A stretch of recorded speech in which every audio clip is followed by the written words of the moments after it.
టమోటాలు అయిపోయినాయి. అత్తయ్య అంగడి పోయి టమోటాలు తీసుకురాపండి. నేనా? మా ఉండు మా నేను తెస్తాను. ఎక్కడికి పోతారు మీరు? ఉండండి, మీతో పని ఉంది. పోయేస్తుందిలే మిమ్మ. ఉన్ని లేరా? పోయిస్తాను లేరా విక్రమ్.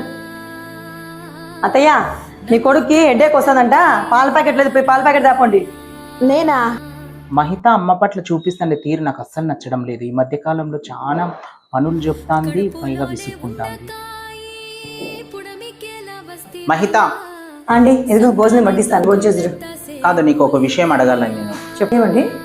ప్రవర్తిస్తాండే తీరు నాకు నచ్చలేదు. ఏదైనా పని చెప్పాలంటే నాకు చెప్పు. నువ్వు ప్రతిసారి అమ్మకి ఎందుకు చెప్తున్నావు నువ్వు? సర్లే కానీ ఈ నెల అత్తమ్మ రిపోర్ట్స్ ఏమొచ్చినాయండి?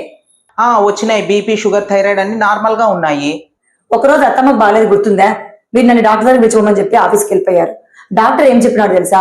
అసలు అత్తమ్మకు ఫిజికల్ ఎక్సర్సైజే లేదంట, వాకింగ్ చేయమని చెప్పినాడు. కానీ అసలు వాకింగ్ చేయదు, ఏం చేయదు. 24 గంటలు టీవీ చూసుకుంటూ కూర్చుంటుంది. ఎంత చెప్పినా కూడా వినదు. ఎన్ని రోజులు మందులు వేసుకుని ఆరోగ్యం పాడు చేసుకుంటుంది. అందుకే కావాలని నేను అత్తమ్మని వాకింగ్ చేయించినాను. ఇప్పుడు చూసినారా, బ్లడ్ రిపోర్ట్ అంతా నార్మల్ గా ఉంది. అత్తమ్మకు మంచిగా చెప్తే అస్సలు వినదు. అందుకే కొన్ని నిర్ణయాలు కఠినంగా ఉన్నా కూడా అందుకే నా అమ్మ పట్ల అంత కఠినంగా ప్రవర్తించినావు. అమ్మ ఒకరు చెప్తే వినదు. నువ్వు చేసిన పని కరెక్ట్ మహిత. ప్రవర్తించినాను. అందుకేనా మహి నాతో ఆ విధంగా ప్రవర్తించింది. సారీ మహిత, నిన్ను అపార్థం చేసుకున్నా నేను. అంటే కోడలు అందరికీ ఉండాలి.